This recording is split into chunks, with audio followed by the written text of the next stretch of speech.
Content creation is an important tool for maintaining and repairing your online reputation. But when you're creating content, making it compelling and effective is only part of the challenge.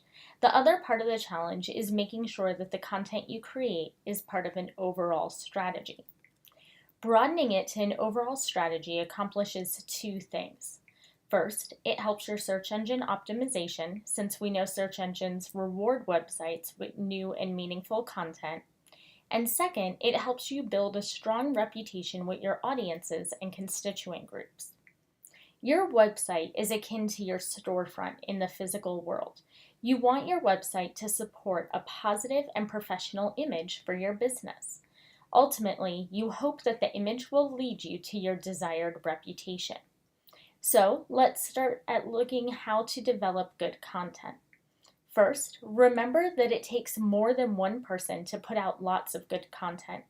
You don't have to rely on yourself or even everyone who works at your organization to put out good content. Instead, you can use outside sources, like contributing writers. Don't be afraid to reach out to people and see if they'd write for your blog or website. This has many advantages. First, it takes some of the workload off of your shoulders. Second, it provides variety for your readers. And third, it helps your search engine optimization because it can improve the authority of your content. In addition, if the guest contributor provides a link to the post on his website or social media accounts, then you can drive new traffic to your website, which again can be a shrewd strategy for SEO purposes.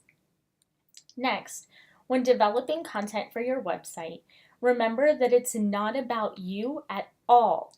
What you want to write about or what you like doesn't matter. The content you create is about the target audience that the website is trying to attract. For example, if you're a baker, then your website needs to focus on promoting the products that you have in your bakery and the services that you offer. And all of that content needs to be designed in ways that will engage your target audience and give them what they want and what they expect to see on your website. Also, keep in mind that content is more than just text. It's about more than articles, blog posts, or other types of text. You need to consider the format that will work best for your website. Given your target audience, your objectives, and the nature of the information you're presenting, what's the best way for you to format your website? What visuals can you use to supplement your text? But with all this properly formatted and varied content, you also have to think about your strategy. Imagine your strategy to be like a map that you would use when you're on a road trip. One key component of that map is to update your content frequently. If you don't know the latest changes in the road, then you won't be able to get where you're going. Therefore, you'll have to update your website very frequently. When people go back to your website to check on some detail or to see what's going on with your business, they're going to want to see new things. Therefore, it's extremely important that you post and publish new content often. Now, often means different things to different people. So when you think about the amount of time that you can go before updating your website, remember, it's not about you. It's about your target audience, their characteristics, and the goals you're hoping to achieve. For example, is it realistic to expect that most of your target audience will visit your website every single day and check it for new content? Or are you looking to build a target audience that will check out your website once or twice a week? How you answer those questions will help you determine how frequently you need to be updating the content on your site. One strategy that can make updating your content easier is using one idea to develop multiple content pieces. This is slightly different than repurposing material, though. Instead of reusing one piece of content multiple times or on multiple internet platforms, you should think about all of the different ways in which you can turn your good idea for a post into different types of publications.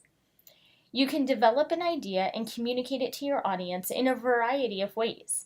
You could do a photo slideshow, a video, an infographic, and a text post, all submitted and published on different days and/or different internet platforms that you control. Just be careful that you're not publishing the exact same message on each piece of content you produce. You want to vary the message you're giving your audience a little with each piece of content.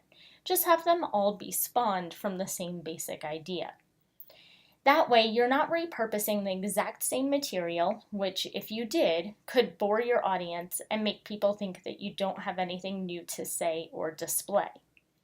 Additionally, you want to make sure that you stash a few pieces of content away in the memory bank that you could use at any time for any reason.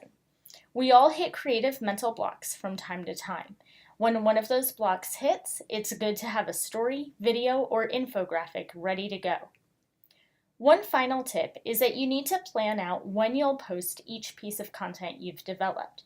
You need to have a content calendar that shows you when you should schedule each publication for. To do this, pull out your calendar now and start listing appointments for yourself to remind you to publish new content. If you pull out a calendar and take a look at all the holidays and events that take place throughout the year, then you might even get some extra inspiration for different types of posts that are themed, such as patriotic posts around the 4th of July, holiday posts around the end of December, etc. You'll also want to consider whether there are certain milestones that you should acknowledge, such as your business's anniversary of having opened. If you highlight those dates now and start thinking about the kinds of stories you could be developing around those holidays and milestones, then you'll be prepared to publish new and relevant content when you get to those points in the year. Also remember that you can tease those holiday or milestone dates during the weeks leading up to the events, which can give you even more opportunities for content. Finally, you'll want to make sure that your website is as credible as possible. Stanford University did a study into what makes a website credible. The results of that study are part of your assigned readings for this week. You'll need to make sure that your website meets those guidelines for credibility. Keep in mind as you read through the results of the study, though, that it refers strictly to websites, not social media accounts, because the study was conducted a little while ago. If you have any questions about content strategy, then please feel free to let your instructor know. Otherwise, please move on to your next lesson on ORM for this week. Thank you.